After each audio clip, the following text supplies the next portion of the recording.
Save yourself some therapy. 4 Modern Dangers to Our Mental Health and What to Do About It by Amber Bateman. Chapter 1, Part 4. Release yourself from the pressure to live big. Author and blogger Mandy McCarty Harris had 2 daughters who died of neurodegenerative diseases when they were 7 and 11 years old. She would know something about wanting to make the most of the time she had. She encourages others to let go of the pressure to make every day memorable and to live like you were dying. She says, "Lay down the urgency to make every day the best day ever. The treasures of life are found in ordinary moments with the people you love, and you don't have to rush that." Simplify your possessions. We live in a very consumeristic culture. So much time and mental energy goes into accumulating more stuff. Consider the amount of time we spend thinking about the things we want to buy and researching the best kind of that thing. Then we look at advertisements, browse sales, and purchase the item, and possibly return the item. But we are not done. We must clean and maintain the item, buy more items to go with our new item, and take on extra hours at work to pay for our new item. Modern shopping can be a colossal waste of time that continually pulls our resources away from what we really value. When you have a free moment, resist the urge to browse online shopping sites or stop by a store. Living a more minimalist lifestyle can provide a lot of extra space in your schedule, your budget, and your garage. Become more home and local neighborhood centered. I have heard this tip from a few social media slow living bloggers, and I have found it to be true. So many modern Americans do not spend a lot of time in their homes and neighborhoods. In fact, most spend a lot of time in the car, going to work, school, extracurricular activities, restaurants, concerts, shopping centers, pretty much anywhere but home. If you really want to slow down your pace of life and decrease your stress, try spending more time at home. This does not mean you have to be isolated or antisocial. Invite family, friends, and neighbors over for a meal or to play a board game. Regularly take walks around your neighborhood and wave to your neighbors. Start a small garden in your front yard so you can be available to chat with neighbors if they walk by. Be intentional about simplifying your possessions and making your home a rejuvenating place to be rather than just a place to hold all your junk.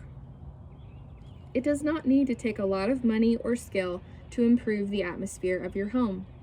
Start by decluttering stuff you do not need and set up thoughtful spaces that promote relaxation and quality time with others. Walk or bike instead of drive if you can. In his book, The Little Book of Luke, Mike Viking notes that happy people who report being more satisfied with their lives, often choose walking or riding their bikes as their preferred mode of transportation. Part of the reason we feel in a better mood when cycling rather than driving is that our senses are more engaged. We simply feel more alive. Walking is a more sensual experience than driving. By sensual, biking is referring to being more in tune with the senses. If walking or biking for your daily activities is just not doable for you, consider driving a slower route with the windows rolled down. This can give you similar benefits to walking or biking because it is more grounding, meaning that you are engaging your 5 senses: sight, smell, hearing, taste, and touch, which can help you be more present in the moment and reduce mental clutter and anxiety. Stop at red lights when driving. Do not just stop your car, stop your productivity as well. Resist the urge to check your phone. Use the opportunity to take a deep breath. Check in with yourself, gather your thoughts, or talk to the Lord. Commutes are a wonderful opportunity to allow your soul, your thoughts and emotions, to catch up with your physical body. Most red lights in the United States are designed to last 60 to 90 seconds, less than a minute and a half. Trying to cram in random productivity into that time is not worth the risk to your safety or your mental space. Reduce time-consuming media, and especially media on the internet. Spend more time being present with the people who are physically with you. Much more on this in the next chapter. If you are looking for something to watch, try getting a movie from the local library instead of scrolling through dozens of options on a streaming service. Or trade an hour of overstimulating, low-quality media with a wholesome 20-minute show you are actually interested in on YouTube, for example. Practice mindfulness, meditation, and grounding exercises. There are many resources on this topic, and some from a Christian perspective. This could be a whole book in itself, but you can begin by simply looking up deep breathing or grounding exercises online. Spend time in nature. Becoming more aware of and attuned to the seasons is a great way to start. Is it summer? Take advantage of fireflies, sitting by the lake, and fresh fruit. Is it winter? Cozy up with some good books or indoor projects. Take a 5-minute break in the afternoon to go in the parking lot at your work and soak in a few minutes of sunlight. More on why time in nature is therapeutic in a future chapter. Engage in slow activities. Baking, playing an instrument, or singing or whistling are excellent examples of slow activities. Do something outside, such as take a walk, garden, or fish. These are ancient practices that humans have been engaging in for thousands of years and call us back to a more humane existence. Find a hobby that requires you to sit still and create something with your hands. Some ideas include knitting, blacksmithing, origami, carving wood, sketching, pottery, leatherwork, soap making, jewelry making, and painting. Try reading physical books, and particularly children's books with illustrations. Engage in monotasking. This is simply the opposite of that great American pastime, multitasking. Instead of trying to kill 2 birds with 1 stone and get as many things done as possible, experiment with just focusing on one task at a time. If you are on a lunch break at work, try simply eating your meal and observing your surroundings.